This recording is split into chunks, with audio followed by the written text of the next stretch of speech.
사도신경으로 오늘의 예배를 시작하겠습니다.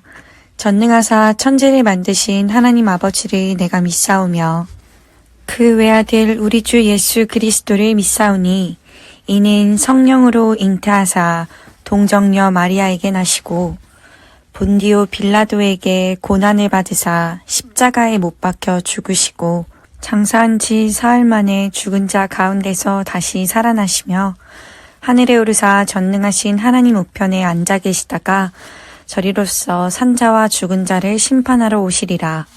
성령을 믿사오며 거룩한 공회와 성도가 서로 교통하는 것과 죄를 사하여 주시는 것과 몸이 다시 사는 것과 영원히 사는 것을 믿사옵나이다. 아멘. 친구들, 오늘부터는 온라인으로 다시 만나게 되었어요.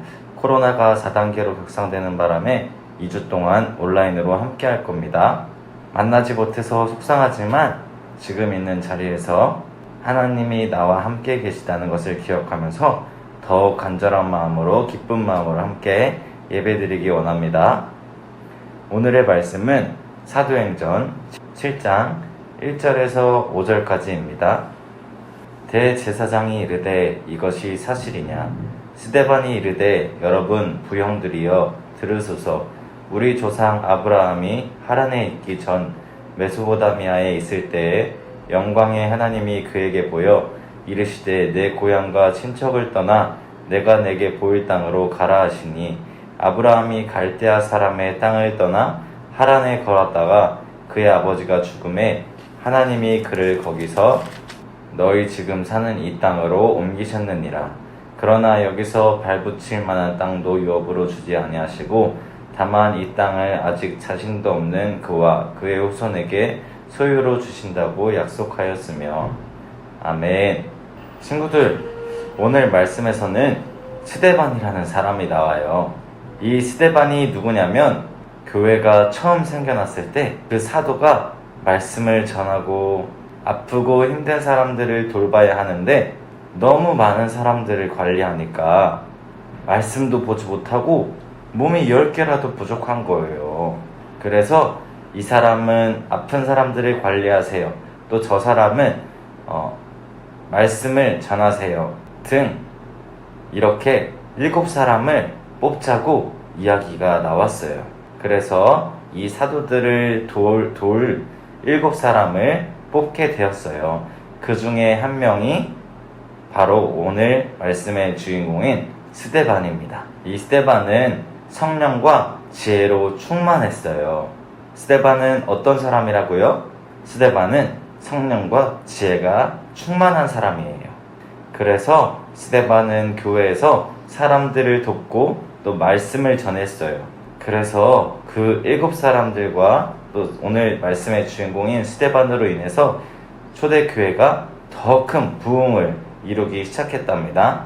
그런데 우리 친구들, 나보다 더 잘난 사람이 있고 뛰어난 사람들이 있으면 그 사람들을 축하해주고 인정해줘야 되는데 우리의 마음 가운데는 악한 마음들이 있어요. 바로 질투하고 상대방을 미워하는 마음들이 있어요. 근데 그때 당시 사람들도 우리들과 똑같은 마음이 있었나 봐요. 스데반이 열심히 일하고 또 하나님의 말씀을 전하고 아픈 사람들을 열심히 돕자, 또 성령과 지혜가 충만하자 열심히 하는 스데반을 못마땅하게 여겼어요. 또 질투를 했어요.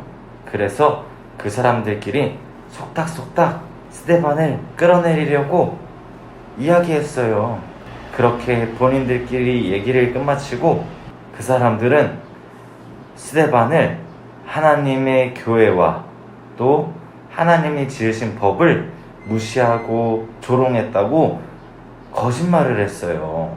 그렇게 대제사장에게 이르기 시작했어요. 대제사장은 지금의 목사님들이에요. 그래서 대제사장은 그 말이 사실이냐라고 스데반에게 묻기 시작했어요.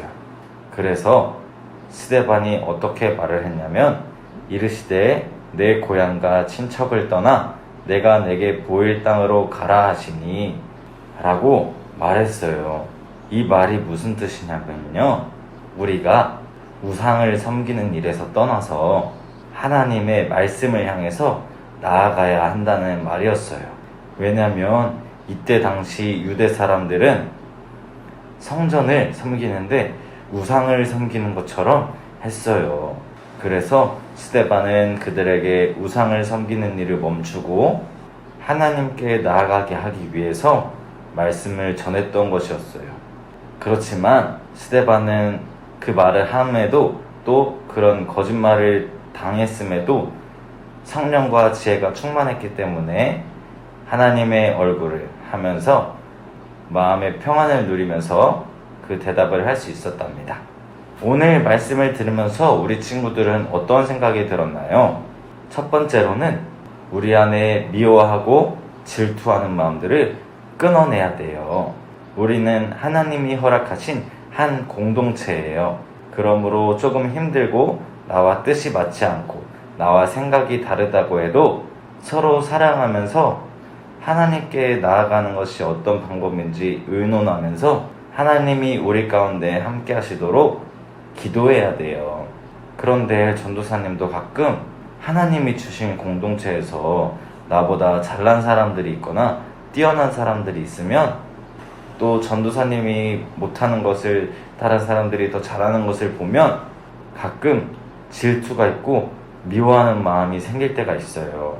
그래서 말투도 상냥하게 너 정말 잘하는구나 이렇게 할 수 있는데 그 사람들이 질문하거나 물어보면 너 알아서 하세요 라고 짜증 섞인 말투로 대답을 할 때가 있었어요. 그런데 하나님께 기도하고 말씀을 보니까 전도사님이 잘못했다는 게 깨달아져서 열심히 회개 기도하고 그 친구에게 가서 사과를 했어요.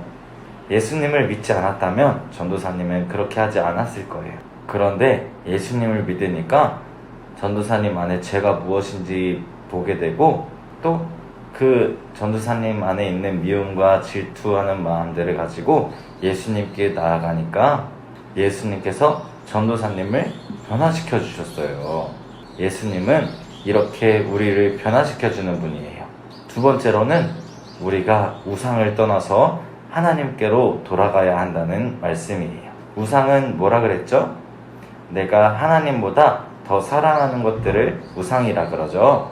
죽을 수밖에 없는 죄인인 나를 위해서 십자가에 죽으시고 3일 만에 다시 살아나셔서 우리가 이렇게 잘 살 수 있고 그 예수님을 믿기 때문에 우리가 천국에 갈 수 있는 것이죠.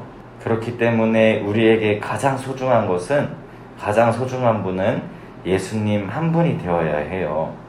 그렇기 때문에 내 안에 예수님보다 더 사랑하는 것이 있다면 내 마음속과 또 내가 가진 것들 중에 예수님보다 더 사랑하는 것이 있다면 그것을 예수님께 끊어내달라고 기도해야 하고 예수님을 더 사랑하게 해달라고 기도해야 해요.